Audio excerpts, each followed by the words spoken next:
be serious here. Alright, guys. Alright, 5 no minutes. more. 5 minutes. Alright, no more. Peek me. What did you do first? 1, 2, 3, 4. Got him. Christ. Alright. This is my second speech for public speaking. It's on Rastafarianism. The Rastafari movement is an Abrahamic religion which developed in Jamaica in the 1930s. Rastafarians aren't just a bunch of Jamaicans who like to smoke cannabis and listen to Bob Marley. They believe in the Judeo-Christian God, whom they call Jah. In general, Rastafarian beliefs are based in Judaism and Christianity with an emphasis on Old Testament laws and prophecies in the Book of Revelations.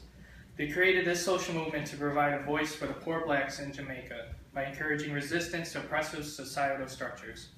Understanding the Rastafari movement is difficult. Some concepts are badly defined. The religion is not really codified. There's no place for worship, no preachers, no written doctrine. But the origination, customary beliefs, and practices have survived to this day with a strong and devout following. Rastafarianism has a very recent origination. Marcus Garvey was mainly a political leader interested in making the black race economically equal with the whites. In oral tradition, however, he appears as a divinely anointed prophet. He is credited with having predicted that a mighty king would arise in Africa and bring justice to the oppressed.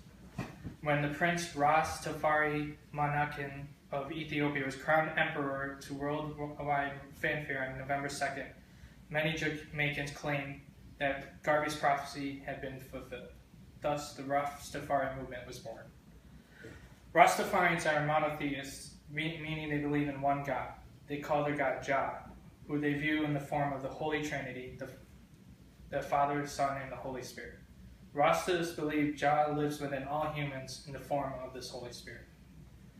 The inspiration leading to the genesis of the movement in the 1930s can be described as messianistic. This turning point was the crowning of Rastafari, the great-grandson of King Selassie and son of Ras Makonnen, as the Emperor of Ethiopia, Haile Selassie I.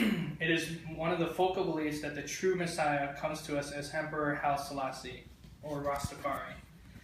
Jah has manifested on earth as Rastafari, as the second, who Rastas believe was Emperor Haile Selassie.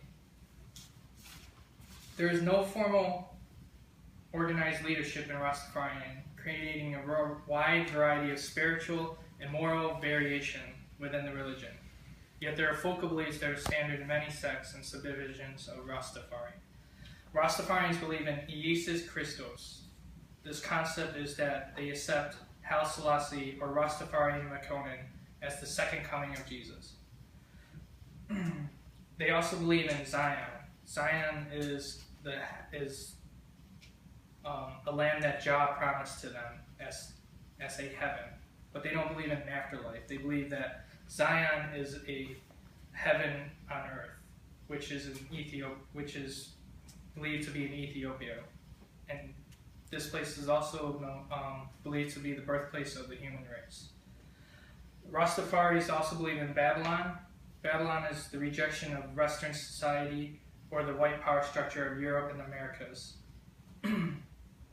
Rastas seek to resist Babylon, which once cruelly enslaved blacks and still continue to hold them down through poverty, illiteracy, inequality, and trickery. The greed and conceit of Babylon is contrasted with the humble simplicity and naturalness of the Rastas. To be free of Babylon, they must be free of corruption of greed and materialism. Rastas don't have places to worship. They believe that the body is the church. There is no official doctrine, but many Rastafarians consider the Holy Bible, which is also known as the Black Man's Bible, as sacred text, which was compiled by Robert Athley Rogers of Anguilla. The Holy Bible is a version of the Christian Bible that has been altered to remove all the deliberate distortions that are believed to have been made by white leaders during its translation into English. Rastafarians have a wide variety of practices and ceremonies. The most common is that they must diet. They have a eat-all vegetarian diet, which is no meat, no dairy, basically vegan, and they must avoid alcohol and cigarettes.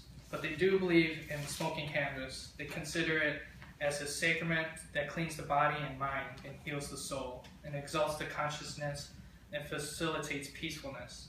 It also brings pleasure and brings them closer to Jah. Amen. Rastafarians also believe in, also have ceremonies called reasoning and groundation. Reasoning is an event where they gather and just smoke cannabis and try to find Jah. And groundation is a yearly event where they celebrate Jah and basically smoke even more cannabis. Rastafarians are known to wear dreadlocks. They do this because they don't believe in cutting or combing their hair. They believe in the Bible verse Leviticus 21:5 that Rastas should not make baldness upon their head, neither shall they shave off the corner of their beard, nor making any cuttings in the flesh. Rastas also Rastas also like to wear red, green, and gold. These colors symbolize important things in their religion. The red signifies the blood of those killed for the cause of the black community throughout Jamaican history. The green represents Jamaica's vegetation and hope for the eradication of suppression, and the gold symbolizes the wealth of Ethiopia. And the black signifies the color of the Africans who initiated Rastafari. There are roughly 1 million Rastafarians in the whole world. I believe the Rastafari community is highly underestimated in the eyes of the outside world. They have discovered many sophistical theological concepts for themselves and had retraced many of the Christological and other debates of the early church. They brought a truly rich culture and artistic legacy, including some of the 20th century's most moving hymnographies in Gregory Isaacs, Don Carlos, and of course Bob Marley. The classical Rastas were sophisticated theological and philosophical thinkers who gave a necessary hope to an oppressed people by telling them that we must become members of a new race, overcoming petty prejudice, owing our ultimate allegiance not to the nations, but to our fellow men within the human community. God and nature first made us what we are, and then, out of our own creative genius, we make ourselves what we want to be.